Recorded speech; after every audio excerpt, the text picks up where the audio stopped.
What's going on today, Internet? Selfish here with Retrospect. Today we're going to take a look at a brand new controller from abxylute, one of our favorite companies to look at different products for.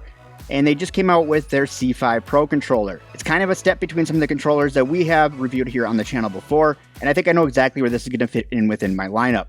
And I don't think anybody's going to be mad about it. Let's take a look.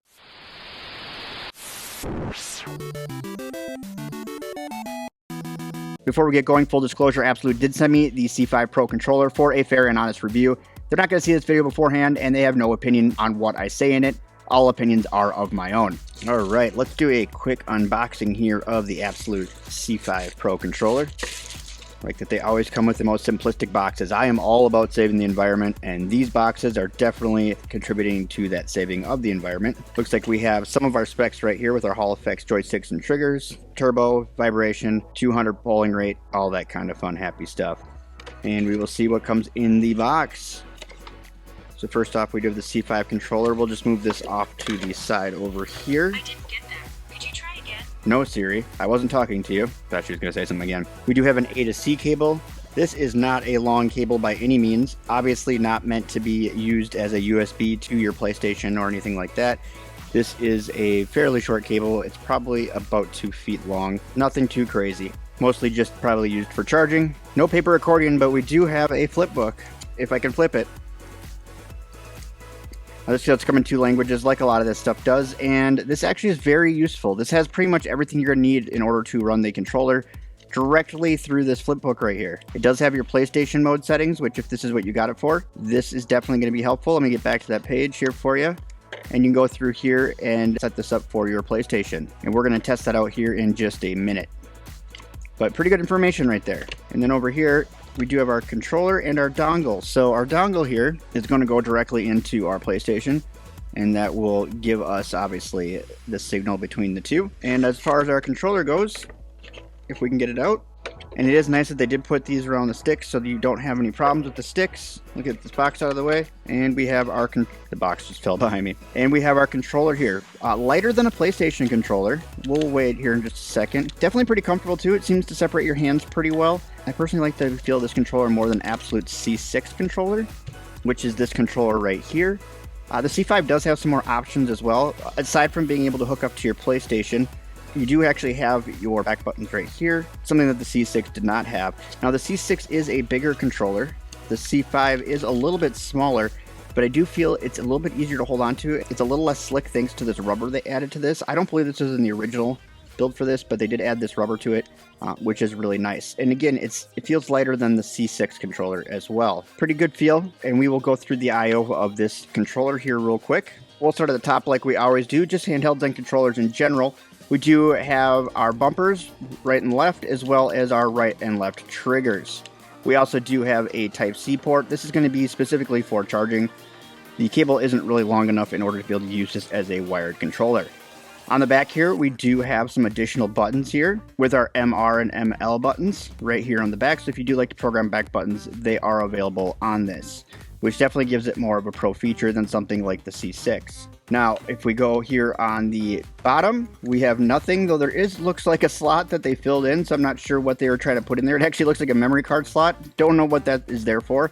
It is also possibly for some sort of stand that they maybe had looked at putting on here, like some sort of dock, which you'd see in something like this. Maybe you'd have a dock for this, but they did not come out with a dock for it, and there really isn't any way to hook one up at this point because there's no pogo pins, but that does look like a slot that may have been actually for pogo pins or a Nintendo Switch card. That's the only other card I can think of that might fit in there. Anyways, we get back here to the front. We do have our face buttons. These do feel okay. They have a pretty short travel on them, and they do rebound fairly nicely. They are a little clacky, but what aren't clacky these days as far as buttons go? It seems like everybody's making clacky buttons these days, so it's not that surprising. We do have a home button. That's going to be used for going home. Hold down, it will turn it off. We do have our start and select, or we do have our menu buttons now, I think they're calling them. They don't call them start and select anymore. I don't know why, but the kids just don't understand start and select, so now we have these interesting menu buttons that we have, our hamburger menus and things like that. And then we do have our additional T and M buttons right here. Our D-pad on here is okay. It's got a good central pivot, actually, for how shallow it is, but again, it is a very shallow D-pad for having such a pivot, but it does work as expected. It's nothing special, it's nothing to write home about. but it is a decent D-pad. I've definitely worked with worse, and this does have, again, a good pivot on it. As far as our joysticks here, these are going to be HallEffect joysticks. They do have a decent travel to them, so nothing crazy, but they do have really actually a pretty good travel for what this controller is. It doesn't have anything like slip rings or anything like that underneath the joysticks, but it wouldn't be expected on a controller in this price category anyways, but it would be a nice feature for them to look at adding in the future. Now, I'm not feeling any burrs or anything like that, so they seem to pretty much slide really smoothly. One thing you may see over time is some dust building up in here, and that's going to be from the paint wearing off both on the controller itself and on the joystick. But these joysticks do feel very sturdy, and they do have a thicker post than a lot of the joysticks out there. So unlike the Switch style sticks that have that really thin post through here, this does have a thicker post, which actually will help as well without that slip ring in order to travel around. Let's weigh these up real quick just to see if I'm losing my mind or if it actually is lighter. I actually am starting to think it might be heavier. We're going to find out though real quick. So we are going to start off by weighing in here the PS4 controller. That is coming in at 219 grams. Beyond that, we do have the C6 controller by abxylute, which I know is light. It's coming in at 188 grams. So the question here is the C5 going to be lighter than the C6? I thought it was, but now I'm starting to think it might be heavier at 205 grams. So it's still lighter than the PlayStation controller, but definitely heavier than the C6 controller. I didn't really start thinking about it until I was holding both of them while I was getting everything set up here to do the weigh-in. Now that we got the weigh-in out of the way, let's talk about how easy this is actually to hook up to a PlayStation 3 or 4, because this will work on both systems. And it actually is kind of incredible because it syncs just like a traditional PlayStation controller, which work via Bluetooth. But your initial sync up, if you remember when you got your PlayStation, if you don't have one, this probably won't pertain to you, but you just use the USB cable that came with it and you use it to charge and everything else. But use that USB cable, you plug it in, you hit the home button, PlayStation will go into the system menu and you just unplug it.